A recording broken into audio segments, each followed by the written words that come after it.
todas, muchas gracias por estar aquí acompañándonos en este nuevo encuentro de nuestro ciclo de diferentes miradas sobre un mismo país. Hoy tenemos una invitada que nos pone muy contentos recibir, Diana Mondino, así que les cedo la palabra a Sebastián Sabó, secretario de Cultura.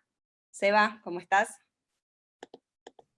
Hola, Jazz, buenas noches a todos, gracias por acompañarnos y bienvenida Diana a COAG, bienvenidas a nuestra casa. Es para nosotros un honor recibirte hoy y continuar con este ciclo de charlas de economía. Como todos saben, Diana es una gran economista, es directora de Relaciones Institucionales de la Universidad del SEMA, profesora de Finanzas Corporativas en el Máster de Finanzas y en el Máster de Dirección de Empresas. Es directora independiente y miembro del Consejo de Auditoría de varias empresas. Fue directora para la Latinoamérica del Standard & Poor's Rating y para Risk Analysis. Diana tiene un currículum muy importante y mucho conocimiento en estos temas que tanto nos interesan a nosotros. Casi que nos atreveríamos a decirte buenas noches, bienvenida, ¿cómo salimos de esto? Hola, Diana. Tenés el teléfono muteado todavía, a ver.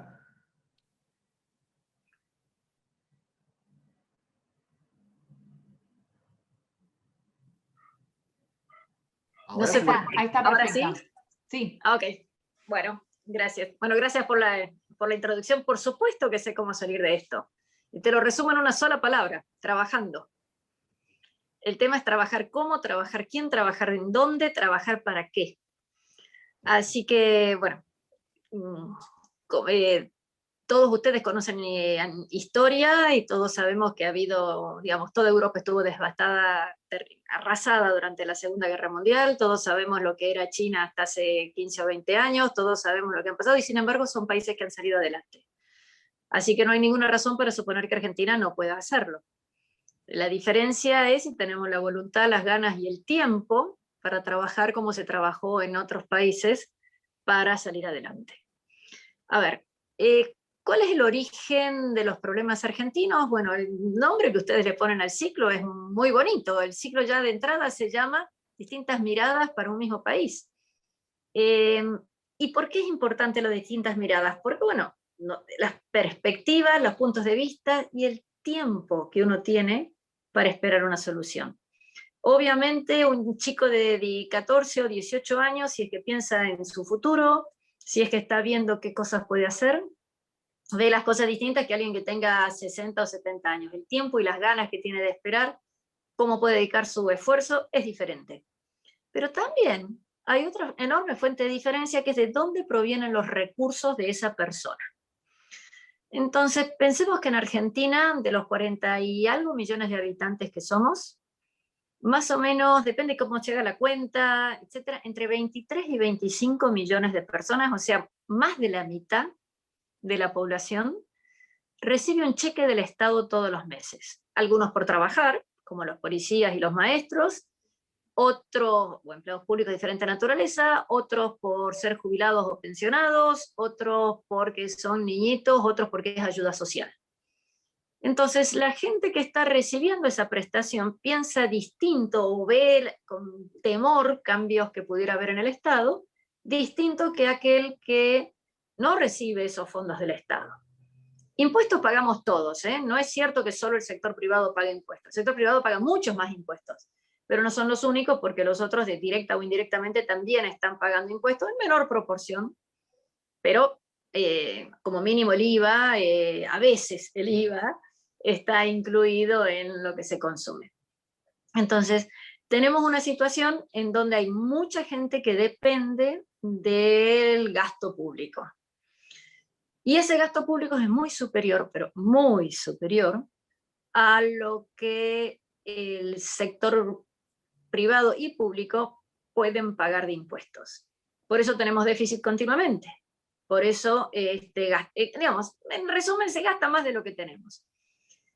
Pero además, como siempre hemos gastado más de lo que tenemos, y esa brecha de alguna manera se cubre con más impuestos futuros, que la deuda hoy es más impuestos futuros, o con el famoso impuesto no legislado, que es la inflación, que es algo que licúa las deudas que el Estado tiene. Los compromisos, la deuda que tenga con bonos o títulos o del tesoro que haya, o con las responsabilidades que tenga hacia sus empleados, a los jubilados, etc. Entonces, las distintas miradas básicamente están por cuál debería ser el rol del Estado. Mucha gente dice, bueno, no, tiene que cobrarse más impuestos para que el Estado pueda cumplir sus compromisos y no tenga déficit. Otros dicen, no, el Estado tiene que ser mucho más eficiente. Cuando sea más eficiente seguramente no va a ser necesitar que sea tan grande el elefantiásico, y liberar de impuestos al sector privado. Ayer el ministro de Economía ha dado una presentación donde fue muy claro diciendo que la perspectiva que tiene el gobierno actual es que el gasto del Estado tiene que ser más alto en términos reales. Era una conferencia donde no había preguntas, pero si hubiera habido, yo hubiera preguntado, ¿y de dónde vas a sacar la plata?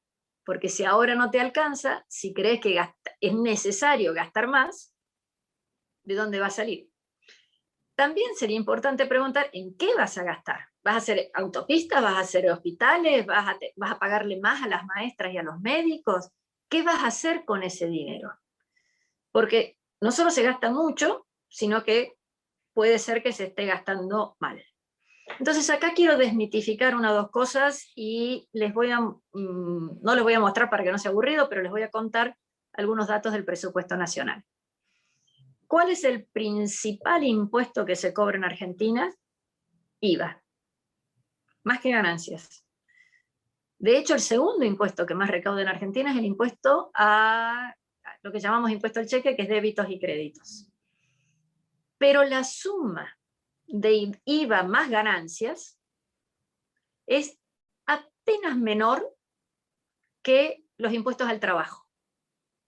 Entonces, un país que tiene desempleo, para mí el principal problema de Argentina no es la inflación, no es el dólar, sino que es el desempleo, la bajísima productividad que tenemos en Argentina. Esa bajísima productividad, encima de que somos unos inútiles trabajando, encima que no tenemos suficiente capital para trabajar como se debe. ¿Y a qué me refiero con eso? Que en vez de, digamos, estás haciendo una zanja con una pala en vez de que con una retroexcavadora, eso es falta de capital. Bueno, encima que no tenemos capital para trabajar con eficacia, encima que no hay productividad, encima que hay huelgas y piquetes y todo eso, los impuestos al trabajo son más altos que la suma de IVA y ganancias. Entonces, claro, ¿quién puede contratar a un empleado que no va a ser muy productivo si además hay que pagar todos esos impuestos? Y pagando un salario muy bajo. La única forma de que sobreviva es con un salario muy bajo.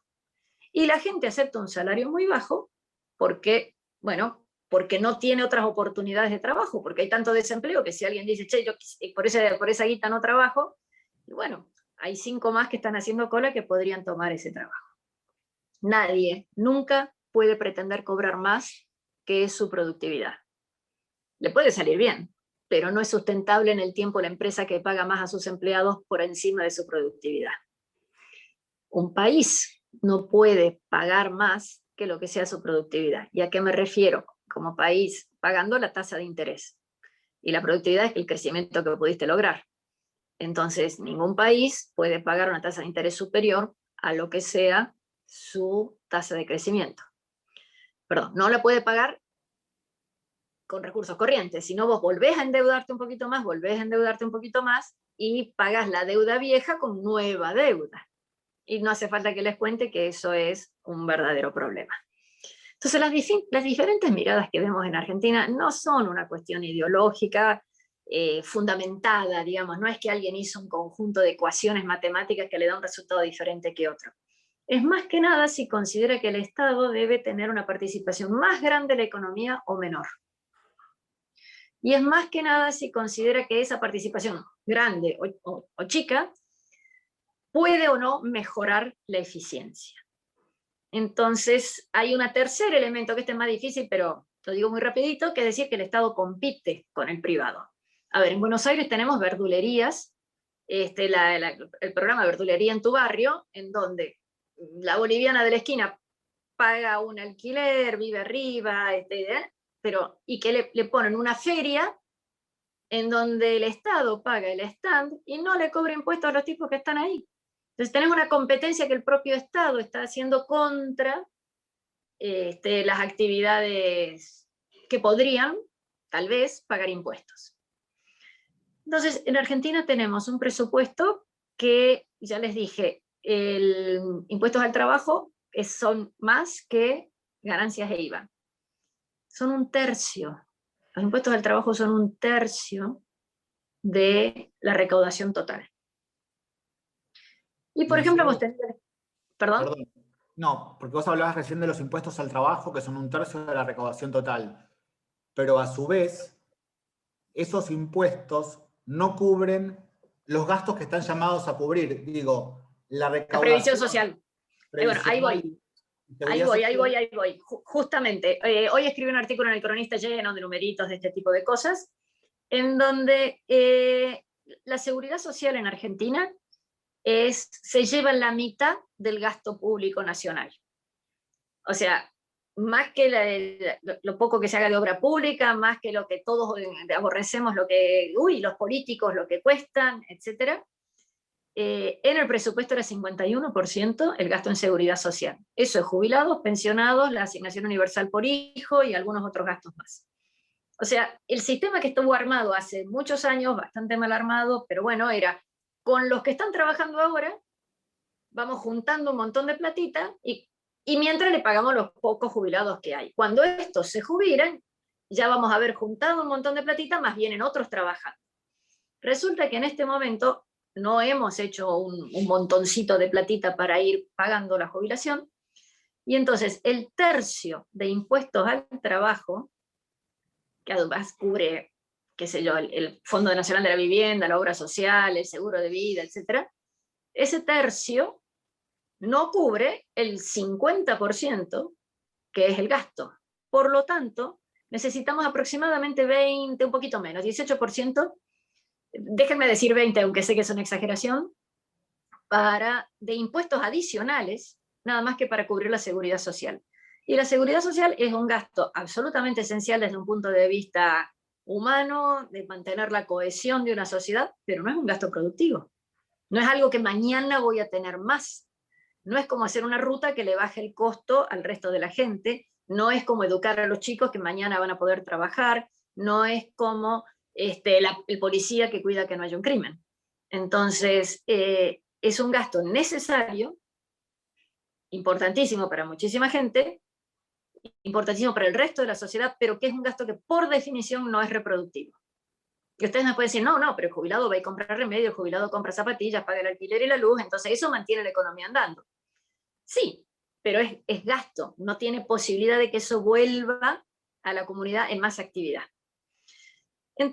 Por otra parte, cuando hablamos, no, lo que pasa es que hay que hacer asistencia social y es muy importante, ya les he dicho que el 50% es la previsión social. ¿Cuánto creen que es la ayuda social? Los famosos planes, los piqueteros, etc. No llega al 4%. O sea, tenemos todas las calles de Buenos Aires cortadas por algo que representa menos del 4% del PBI. Perdón, no del PBI, del gasto, o sea, 2% del PBI. ¿Y cuántas son las retenciones?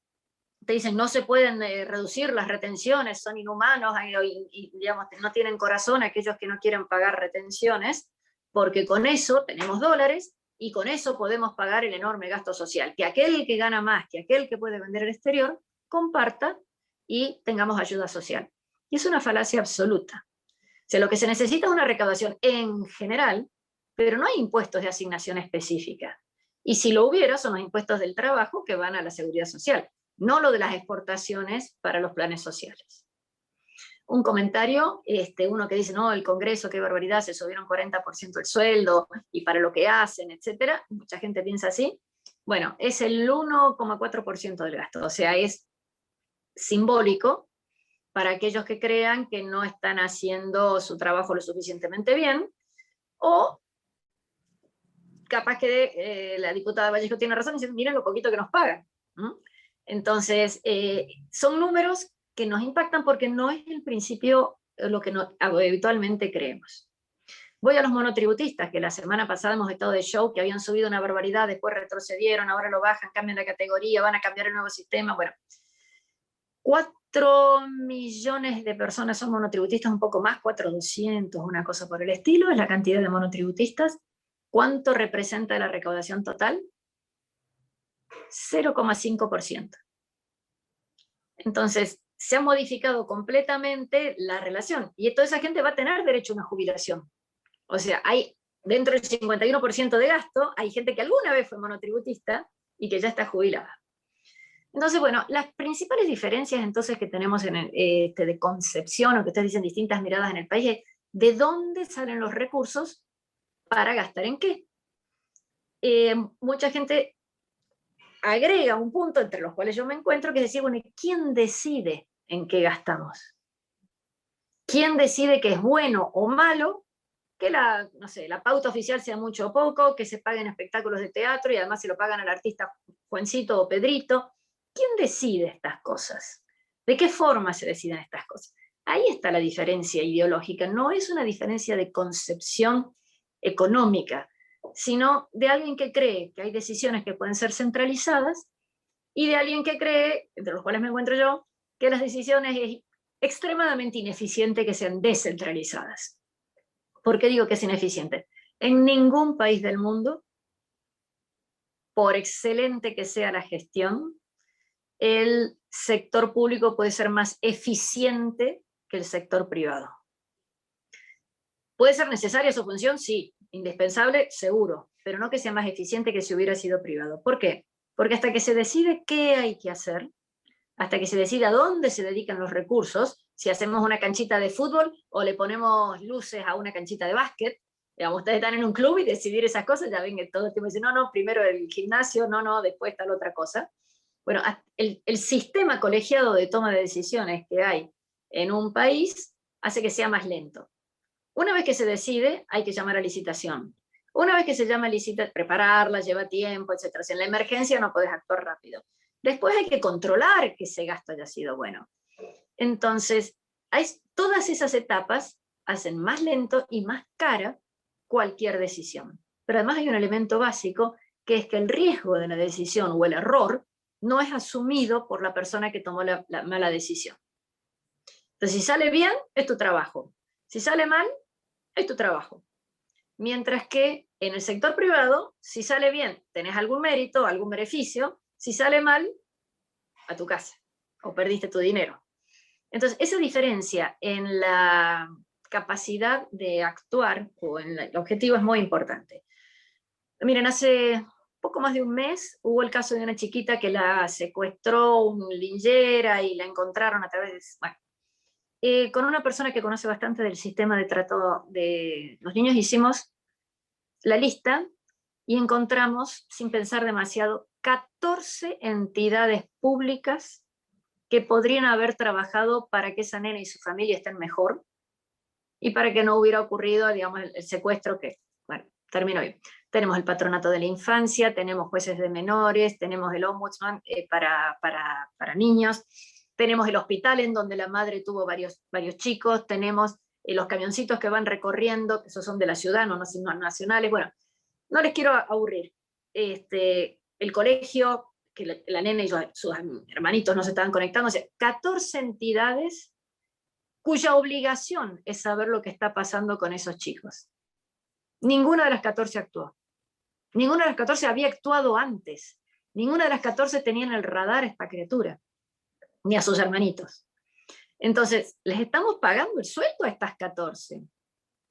Y probablemente muchas veces haya muchísima gente de muy buen corazón y ganas y voluntad de trabajar, pero que no son eficaces. Entonces, lo que tenemos en Argentina es un Estado extremadamente ineficaz. Vuelvo al tema de las diferencias, no solamente quienes piensan que se debe trabajar de una manera o de otra, sino quién tiene que tomar las decisiones, sino la centralización de decisiones encima en una forma ineficaz. Bueno, ¿qué nos lleva a esto? A que terminamos teniendo inflación y el dólar alto. Y usted dice, pero ¿cuál es la relación en que el patronato de no sé qué o el hospital no sé cuánto no funcionen bien con el dólar y la inflación? Pues la relación es bastante lógica. Es que el Estado gasta más, este Estado, o sea, cualquier Estado del mundo gasta más que, por esto que yo les decía, de la necesidad de controles previos y posteriores. Pero este Estado argentino gasta mucho, gasta mal, gasta ineficiente, y podemos discutir las prioridades. ¿Era necesario hacer el Ministerio de la Mujer en el medio de una pandemia? No sé, ¿ok? Entonces, las prioridades, habrá distintos puntos de vista de cuáles son.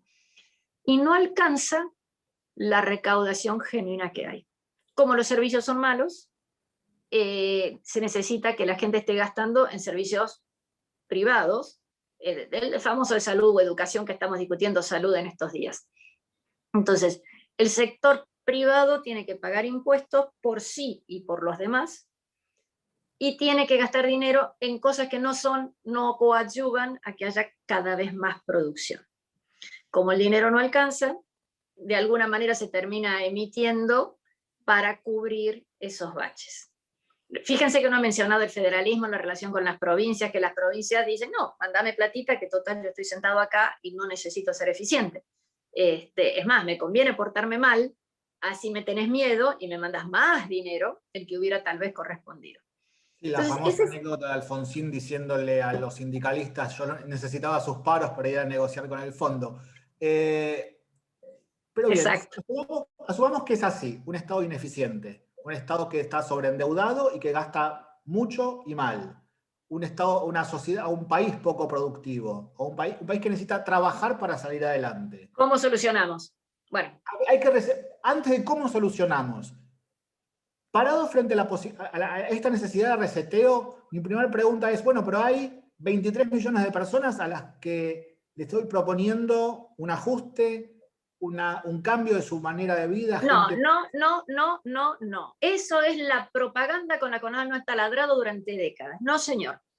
Empecemos de lo más reciente para lo más viejo. Vale. Este año el gobierno ha estado orgulloso de tener casi 9 millones de personas bajo planes durante la cuarentena.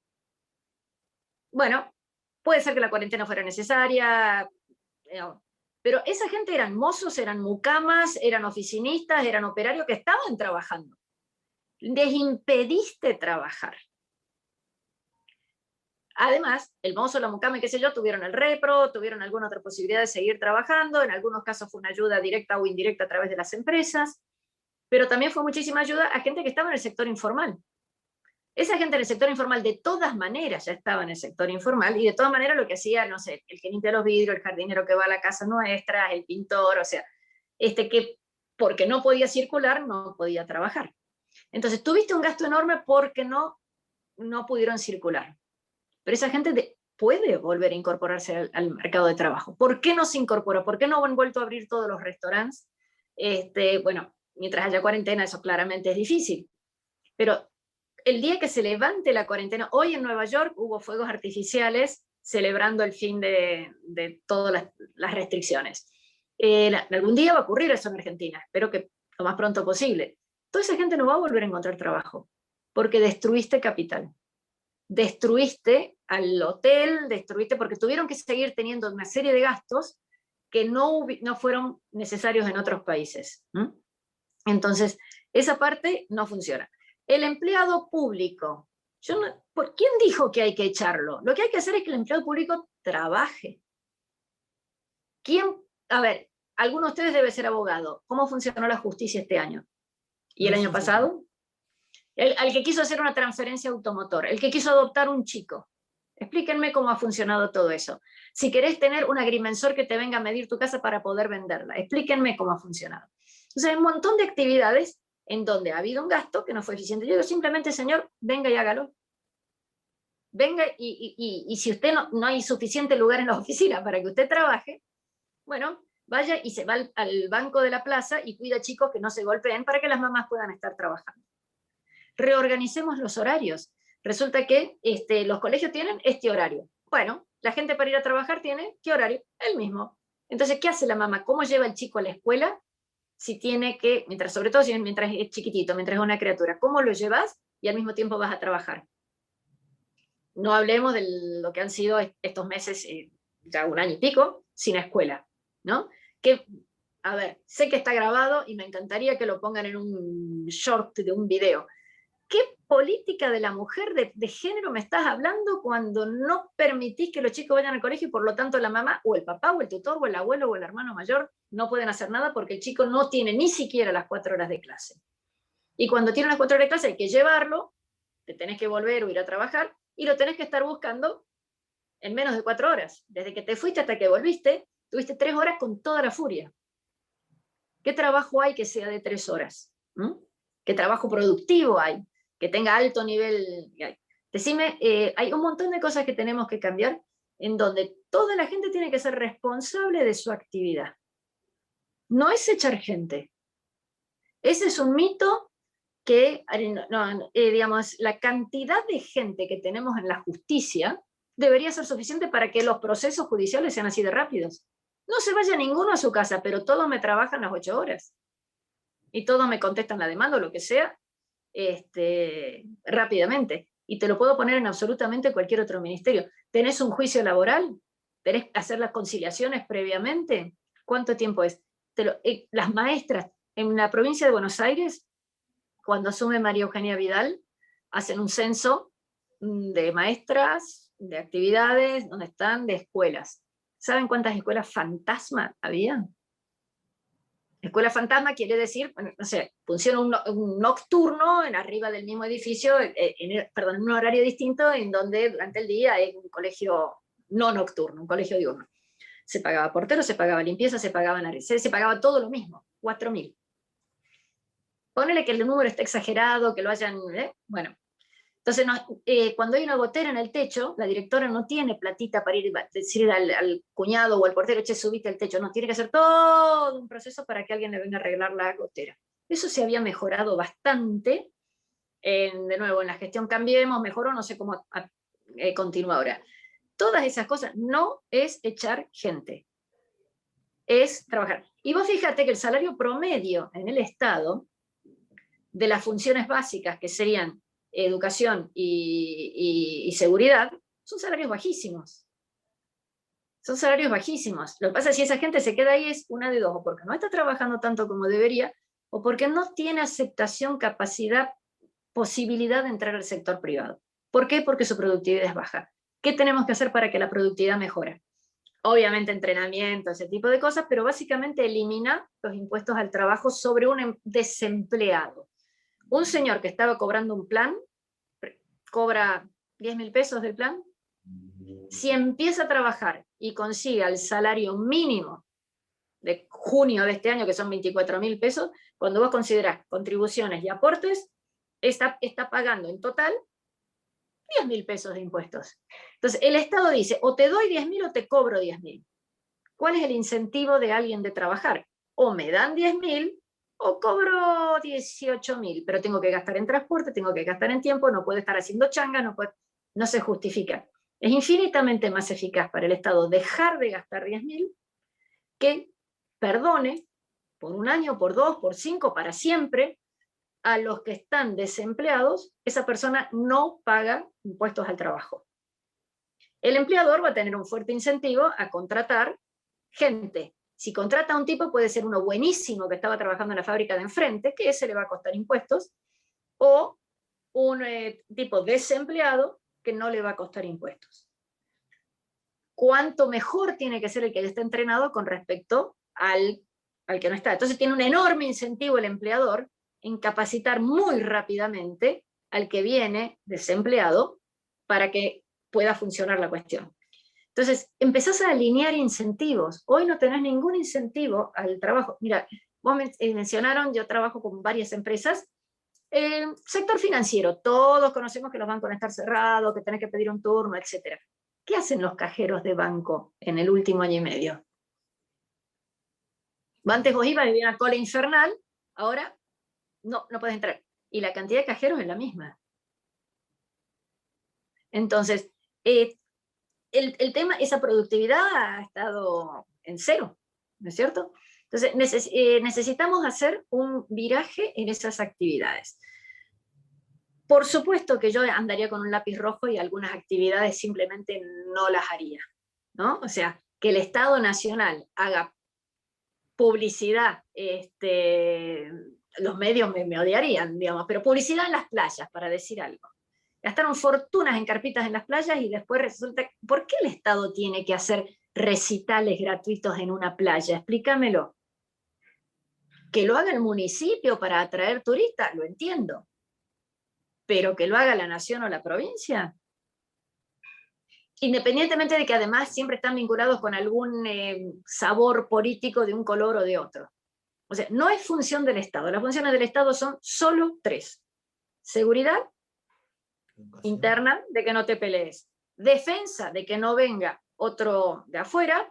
Y justicia cuando hay diferendos entre los habitantes. Esas son las funciones del Estado. En la más primitiva cueva que haya habido en el medio del África, esas funciones siempre estuvieron. De ahí se desarrollan las tribus.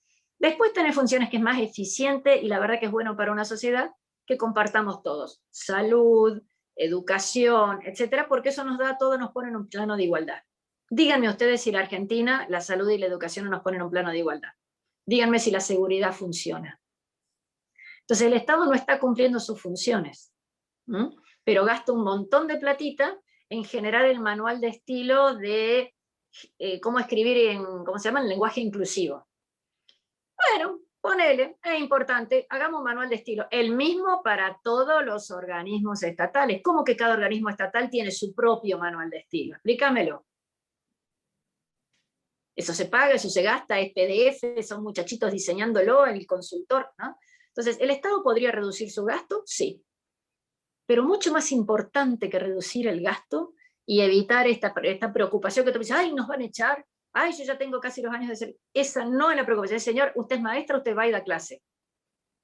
Usted trabaja en una oficina, recibe los papeles. No le pido una sonrisa, no le pido que sea eficiente, pero usted tiene que estar en el lugar de trabajo y hacer las cosas rápidas. Y la productividad argentina mejoraría.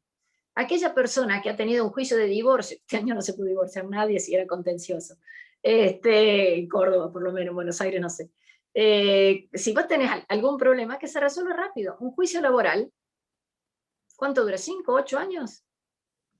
Y uno de los dos va a salir muy perjudicado, o el empleado o el empleador.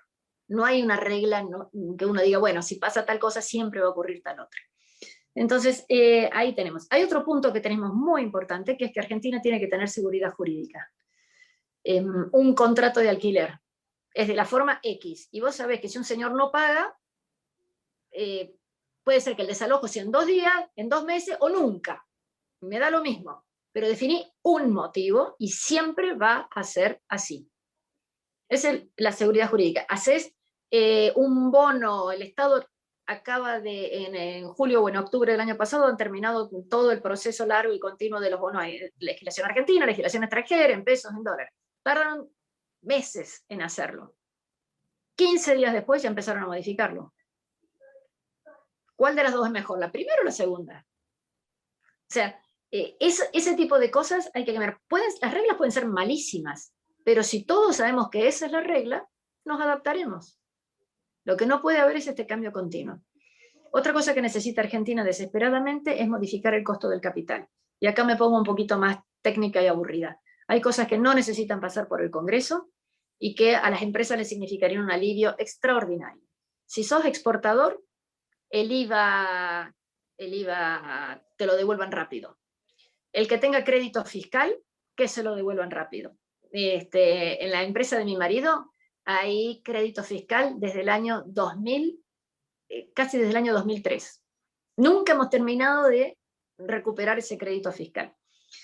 Si hay que las empresas puedan tener ajuste por inflación en sus balances. Sé que es un tema técnico, pero significa una fenomenal diferencia en el capital de trabajo del que puede gozar una empresa. Y sobre todo es dejar de pagar impuestos sobre tu inversión. Si vamos a tener un cambio impositivo, no puede ser que las empresas estén pagando por las transacciones. Las empresas pagan 2 veces por las transacciones. Pagan el impuesto al débito y crédito, o sea, el impuesto al cheque, y pagan ingresos brutos. Entonces voy a decir, bueno, recuerdo un discurso de Cristina, creo que fue, pero bueno, no importa de quién haya sido, diciendo, las empresas no pagan ganancias. Claro, si no ganan. Pero además porque estuvieron pagando otros impuestos antes. Nosotros tenemos una piramidación de impuestos muy grande, que es que cuando vos vas a pagar un impuesto, el que sea, a la AFIP, tenés que hacer una transferencia, con lo cual pagás el impuesto al débito por poder pagar el impuesto que sea a la AFIP. Todo ese tipo de cosas no necesitas ni siquiera pasar por el Congreso. Ahora, pensemos en el Congreso, pensemos en las elecciones que están por venir ahora. Yo no sé si se va a unir la oposición o no, no sé si van a ser muchos o pocos, no sé si van a ganar por mucho o por poco, no sé nada. Pero yo me atrevo a anticipar que si el gobierno actual tiene mayoría, va a acelerar en la medida de las cosas. Ellos consideran que son sus ideas. Y va a tratar de imponerlas lo más rápido posible. Si por el contrario no le va bien en las elecciones y no tiene el respaldo que creía tener, va a acelerar aún más, porque ve que le queda poco tiempo para poder hacer los cambios que consideran desde su punto de vista importantes. Entonces, pase lo que pase, después de las elecciones, vamos a tener un aceleramiento en la intención. Ahora, que tenga resultado y que sea factible, no lo sé, porque ahí sí que va a tener importancia la composición del Congreso. ¿Qué va a pasar si ahora se ha dicho que el Fondo Monetario, que es uno de los problemas más importantes que tenemos, tiene que ser aprobado por el Congreso? ¿Qué Congreso? ¿Con qué composición del Congreso? ¿Con qué mayorías va a ser o no aprobado el plan en el Congreso? ¿Vamos a tener una escribanía o vamos a tener una discusión seria? Entonces, ese tipo de cosas me parece que tenemos que ir a ver. Y todo eso termina siendo que se paga de alguna manera con una economía que está en una pseudo recesión o recesión desde hace más de 10 años, bastante más, 12 años, y entonces, como no alcanzan los recursos, se imprime más dinero, hay más dinero y menos producción, y bueno, terminas teniendo inflación. Entonces... O en este panorama pre y post paso, ¿qué escenarios y qué tipos de cambios estás viendo? Tanto en el contado, ¿qué va a pasar con el dólar oficial en tu opinión y con los dólares libres o con los dólares de transacción? Con el contado con liqui. A ver, el concepto de que tengamos distintos precios para un mismo bien es absurdo. O sea, si vos tenés naranjas a 60 pesos en esta esquina y a 90 pesos en la esquina de frente, ¿dónde las compras? Donde está 60, no donde está 90, ¿no es cierto? Bueno, acá nos está pasando con el dólar, que el mismo dólar tiene distintos precios, según quién lo puede comprar, según cuándo lo puede comprar, o según quién está obligado a vender. Nosotros en este momento tenemos como 14 dólares diferentes, porque está el dólar oficial, el que tiene retenciones para el maní, el que tiene retenciones para el algodón, el que tiene retenciones para la soja, ¿ok? Cada uno es diferente. El más bajito de todos es 67 pesos, 65, que es un poquito más, 69, que es para la soja. Después tenés todos los otros según los impuestos que tengas. Si querés volar en avión, tenés el impuesto país. Bueno, entonces, resulta que ahí tenés unas oportunidades de arbitraje enormes. ¿Qué va a pasar? Yo sinceramente creo que Argentina en general y el gobierno menos padecen de un pensamiento mágico. En el gobierno no son tontos. Todo esto, la super soja, la super no sé qué, ojo, eso sería si todo el mundo vendiera la soja el mismo día a la misma hora, las exportaciones de lo que sea, pero eso se ha ido vendiendo a lo largo del año y hay que continuar vendiendo. Entonces, ¿a qué precio vendes? ¿Al de hoy, al de ayer, al de mañana? Entonces, si el Estado no está sacando la cuenta, con la soja casi 600. Si estuvieran haciendo eso es una ingenuidad mayúscula, no están haciendo eso. Entonces, es necesario ir pautando. ¿Cuántas reservas tenemos? Bajísimas. Si haces la cuenta bien hecha, en donde los depósitos en dólares que los argentinos tienen en los bancos están depositados como reserva, pero en realidad son deuda del Banco Central, las reservas depende del día, depende de la liquidación, pero si no son negativas, le pegan el poste.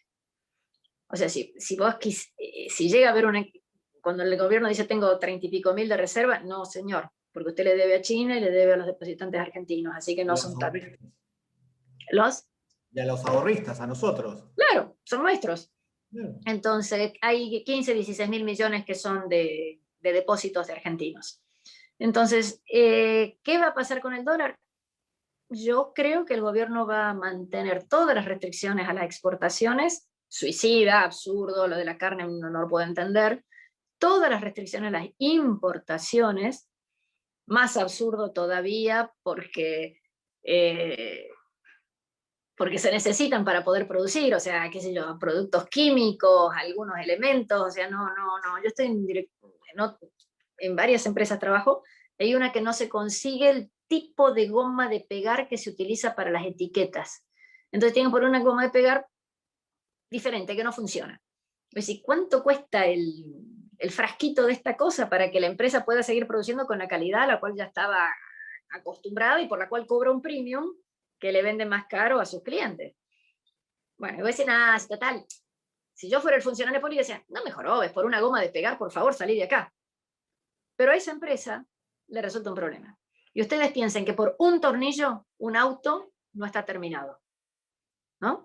Entonces, hay elementos que si ese elemento chiquitito, que a lo mejor no importa desde el punto de vista del funcionario, ese elemento a lo mejor impide que el proceso productivo termine con la calidad y en el tiempo previsto. Entonces yo creo que va a haber más restricciones, es lo que demostraron en el gobierno anterior del kirchnerismo, y porque es muy difícil salir de una restricción.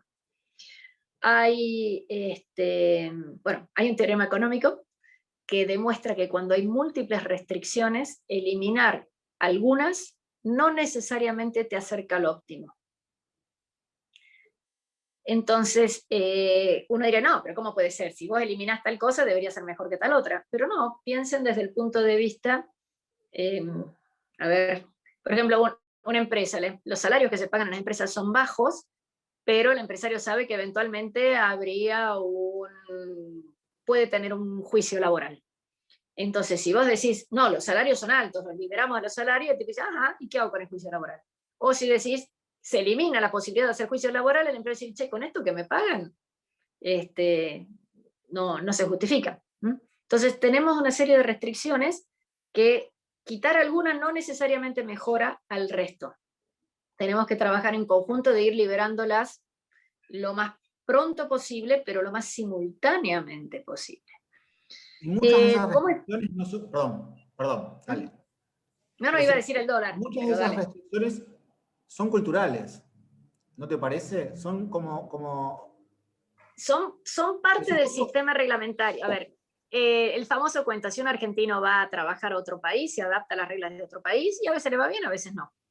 Pero digamos, el tema es que hay un conjunto de actividades que se necesitan y apoyan las unas a las otras. Te pongo un ejemplo. Durante el gobierno Cambiemos, una persona fue y le puso media neurona, o hizo un gran software, no lo sé, pero de alguna manera organizó el tráfico de camiones que entraban en los múltiples puertos de Rosario. Y ustedes saben perfectamente que los camiones han tenido en el pasado que esperar hasta 3-5 días para poder despachar en el puerto.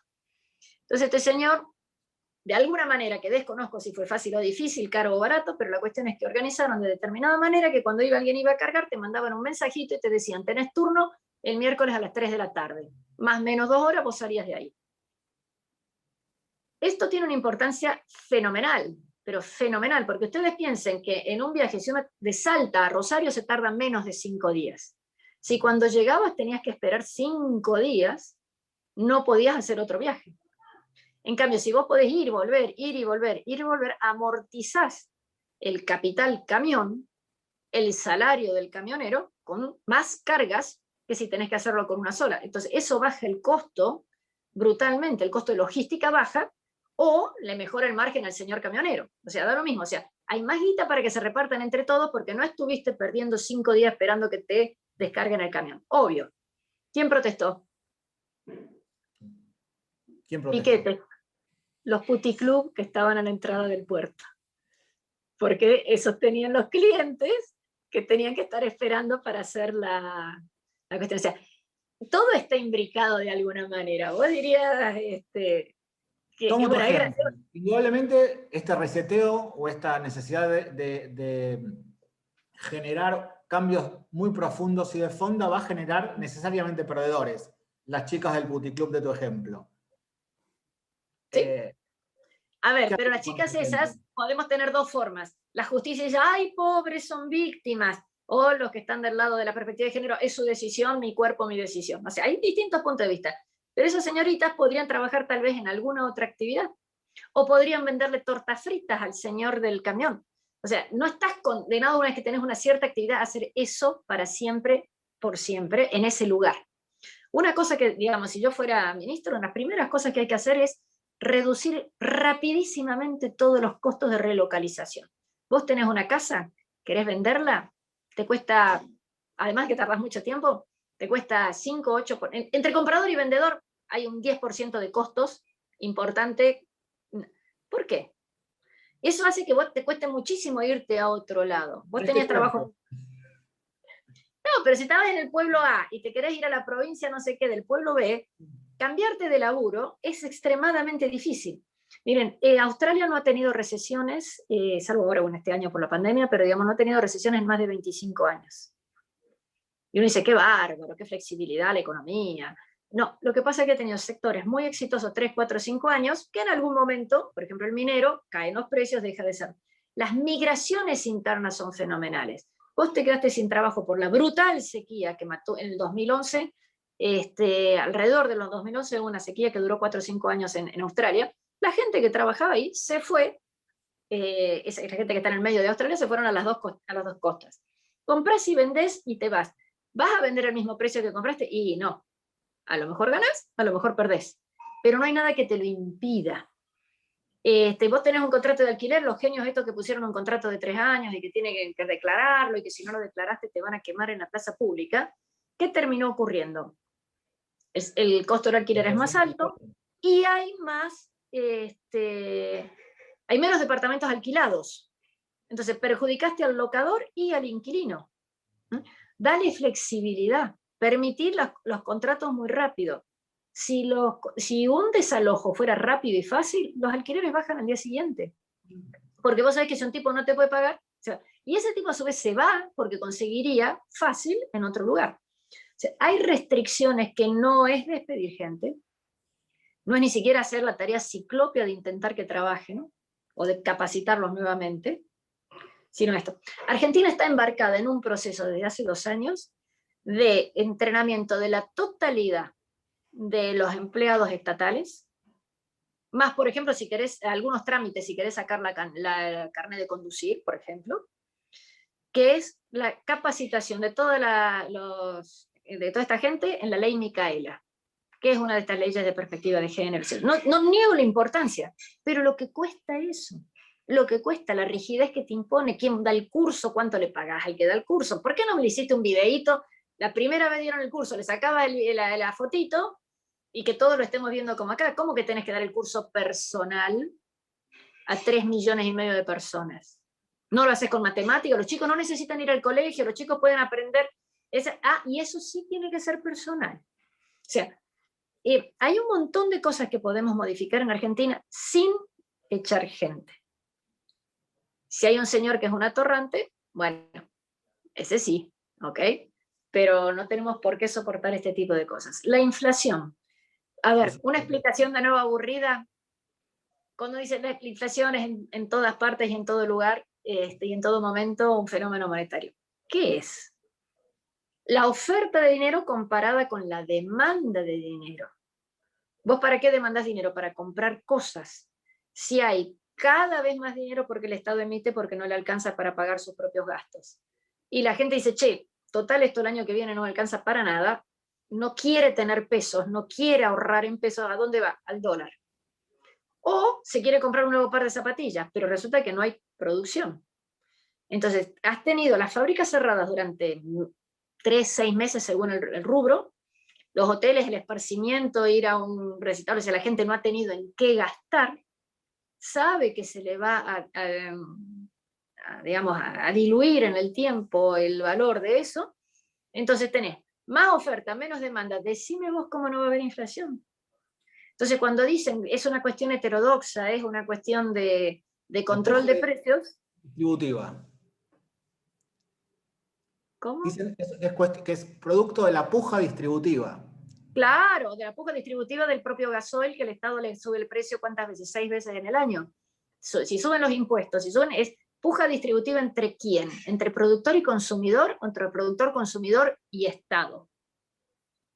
Porque, digamos, de la torta que se gana, de lo que se produce, cuando uno dice, no sé, el precio del pan es caro, de cualquier producto, ¿qué porcentaje de esos impuestos?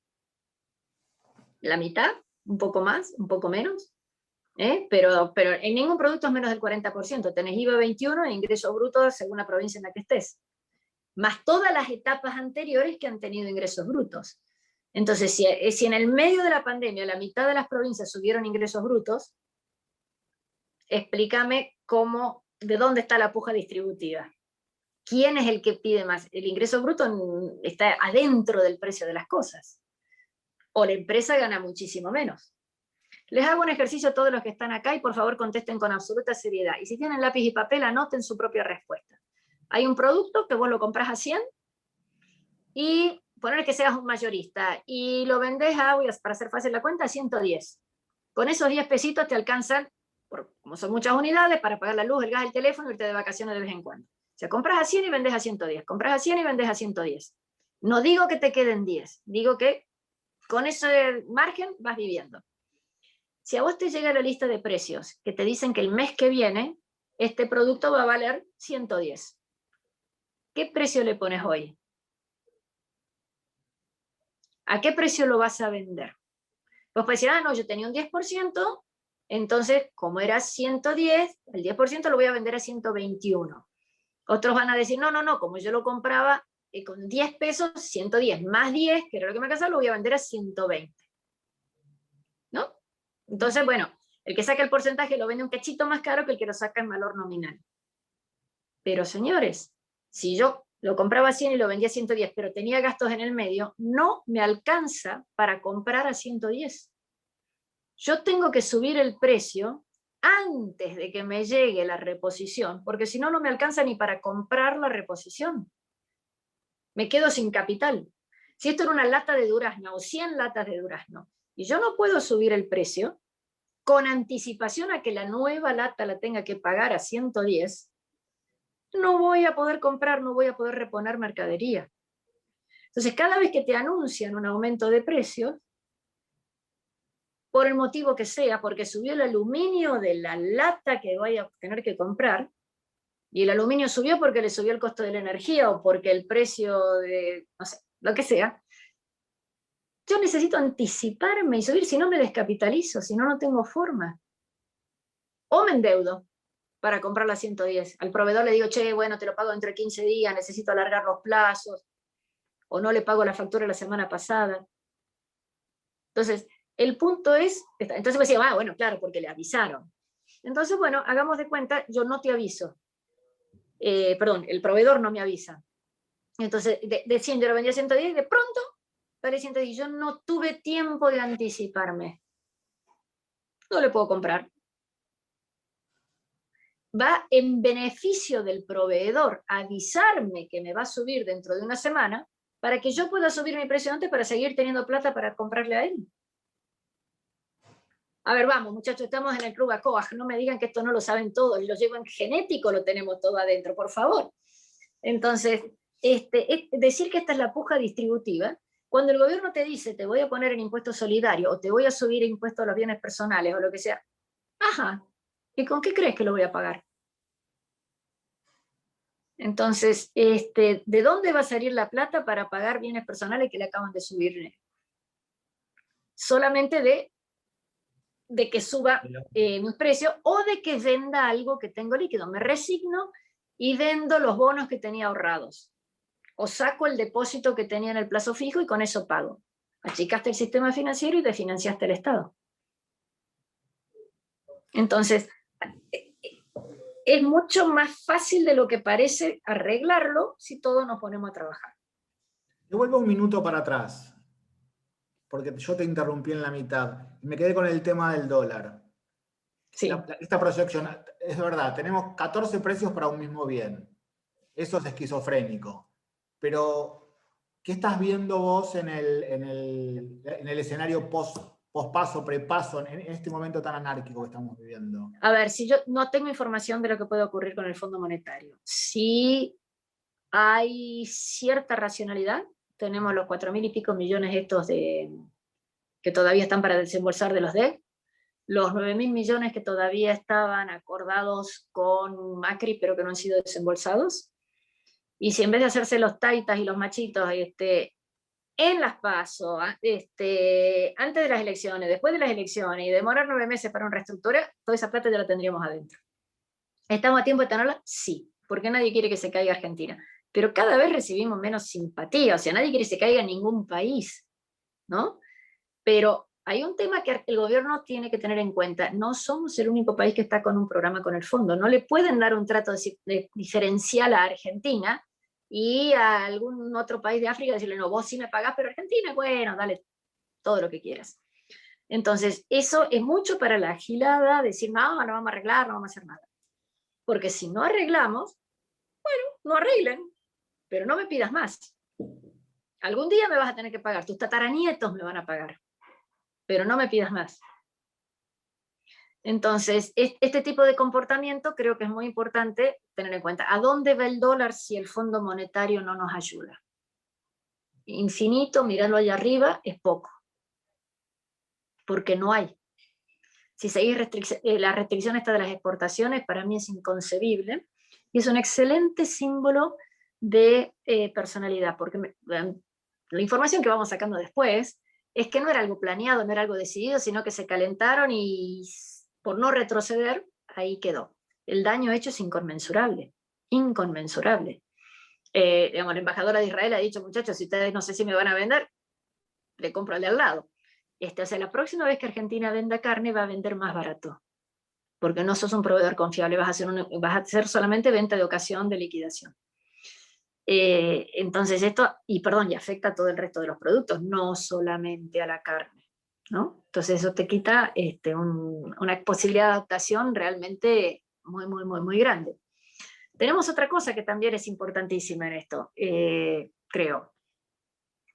El dólar depende del saldo que tengas en tu balanza comercial. Lo tenemos ahora porque las importaciones están pisadas. ¿Cuánto tiempo más las podés tener pisadas? Este año hemos tenido un clima excepcional. ¿Cuánto tiempo más puede tener un clima excepcional? Se me preguntas, ¿a dónde va el dólar? Y la verdad que la semana que viene no sé, después de las elecciones no sé, pero sería muy difícil que vos puedas tener una inflación de 40, 50% y el dólar quieto. No, es lo mismo que decir, tenés una inflación del 40-50% y las zapatillas se quedan en la vidriera al mismo precio. No puede ser. Entonces, tendrías un desequilibrio muy grande si haces eso. Esto está unido a una serie de otras políticas que son muy incomprensibles. Aparentemente, yo no he visto los contratos, pero sí, una persona que conoce mucho ha publicado lo que serían las multas o lo que se llama el agravio, los intereses punitorios que tendríamos que pagar en el Club de París. Según el cálculo de esta persona, si los curamos, de los 60 días ya transcurrieron 15, bueno, pagaríamos 450 millones, 430 millones de dólares de intereses punitorios. Bueno, ¿cuánto cuesta una vacuna? Entre 3 y 10 dólares. ¿Cuántos argentinos somos? 40 y pico millones. Vacunabas todos los argentinos con la platita que vas a pagar de intereses por mantener una cuestión ideológica de renegociar. Yo no lo entiendo. Yo no lo entiendo. Hubieras abierto la economía 4 meses antes, tenés crecimiento económico y ahí te alcanza la platita. Esto lleva a una pregunta que están haciendo aquí en el chat. ¿Y vos ves a la dirigencia argentina toda capaz de manejar esto? ¿La ves en condiciones de asumir el liderazgo necesario para ir hacia un lugar un poco mejor? Sí, te lo digo con certeza absoluta, sí. El asunto es que tengan los incentivos para hacerlo. A ver, de la misma manera que vos podés encallar un barco, también podrías haber virado un ratito antes. Cada vez nos va a costar más, cada vez va a ser más difícil, cada vez va a ser más doloroso, pero yo empecé diciendo, Europa quedó arrasada 2 veces y se reconstruyó. El sudeste asiático era en miseria, digamos, la muerte de la larga marcha de Mao fue un horror, y mira ahora, Vietnam, destruido de todas las formas que se te puedan imaginar, Camboya, y bueno, es inimaginable lo que ha crecido Vietnam. Tiene un PBI per cápita, digamos, creo que es extraordinariamente más alto que el que tenía hace 25 años, o sea, se puede. ¿Tenemos la dirigencia para hacer eso? Sí, ¿por qué no? El asunto es si tenés el incentivo para hacerlo. Mientras cada vez que vas a hacer algo te pegan un chirro en los dedos, decir, bueno, no quiero. Después, hay 2 iniciativas totalmente apartidarias en Argentina en este momento. Una se llama Constituya y la otra se llama Plan País, de gente normal, común y corriente, algunos empresarios importantes, otros chiquitos de 18 a 22 años que se han metido a tratar de generar propuestas y planes de trabajo. El problema que tenemos es un sistema de incentivos que es perverso. Armar un partido político nuevo en Argentina es prácticamente imposible. Mantener la división entre opiniones es muy buen negocio. Hay 600 y pico partidos en Argentina, no todos nacionales, muchos son vecinales, y ser apoderado de uno de esos partidos tiene un cierto ingreso, algunos muchos, los otros poco. Entonces no tenés incentivo a unificarte, no tenés incentivo a trabajar en conjunto. Digamos, cabeza de ratón y cola de león, como es la cosa, eso funciona mucho. La dirigencia argentina está igual de preparada que la de cualquier otro país del mundo, es una cuestión de reglas de juego. Hay que entender 3 conceptos básicos. Descentralización, no puede ser que todo esté centralizado, pero no por Buenos Aires, que es la capital, digamos, sino porque las decisiones, no puede ser que el salario del servicio doméstico sea el mismo en el Chaco que en Recoleta.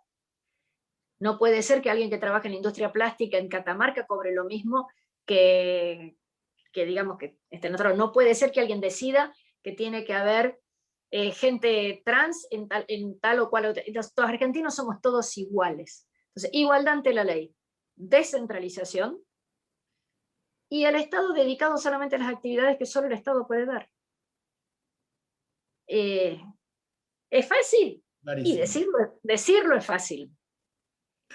Bueno, estamos llegando al horario pactado, a la horita que habíamos acordado hablar, y la verdad que nos quedamos todos con mucho conocimiento, Hoy aprendimos, y muchísimas gracias, pero tengo que hacerte una última pregunta, pedirte un favor. Necesito que me ayudes a convencer a mis 2 hijos que vale la pena la Argentina. Ya te lo digo. ¿Te lo digo a vos solo o se los digo a todos? A tus hijos también. No, Argentina vale la pena porque con el mismo esfuerzo que van a hacer afuera, ellos tienen que agregarle 10 minutitos más por día en explicarle a todos, convencerse a sí mismos y en explicarle a todos sus amigos que lo importante es que el fruto de su trabajo quede en el país. Pero no en el fruto de trabajo diciendo, che, quédate a trabajar en el país, sino que, a ver cómo lo digo, que los impuestos no tienen que ser tan altos como para que el fruto de trabajo no sea tuyo. Entonces todos tenemos que entender que cada uno tiene derecho a su propio plan de vida, que cada uno tiene derecho a hacer algunas cosas sin molestar a los demás. Si eso se entiende, si cada uno en su Instagram empieza a decir, yo tengo mis derechos, vos los tuyos, pero no nos crucemos, Argentina está. La frase es, no hay derecho sin responsabilidad. Si en Argentina se entiende, no hay derecho sin responsabilidad, mis hijos fueron educados así y a veces me hacen caso. Espero que los tuyos también. Sí, son geniales. Diana, muchísimas gracias. La verdad que para todos es un honor que estés acá con nosotros en ACOAG. Reiterar la invitación al asado, por supuesto, y pedirle a los que están acá presentes un aplauso digital para Diana y de agradecimiento por su presencia hoy. Y a todos los socios también agradecerles que están, contarles que el ciclo sigue y termina la semana que viene con una charla con Emanuel Álvarez Agis, donde vamos a seguir abordando desde otra perspectiva la realidad argentina, lo que nos permite entre todos ir confrontando diversas maneras de abordar y de analizar la misma realidad. También contarles que este sábado a la tarde, a las 19:30 horas, vamos a tener, organizado por CLIC y en una actividad transversal a todas las instituciones sociodeportivas, culturales y religiosas de la comunidad, una charla con Alejandro Melamed y Facundo Manes, donde va a hablar de emociones, va a hablar de cosas lindas, va a hablar de futuro, va a hablar de pensar, de cómo...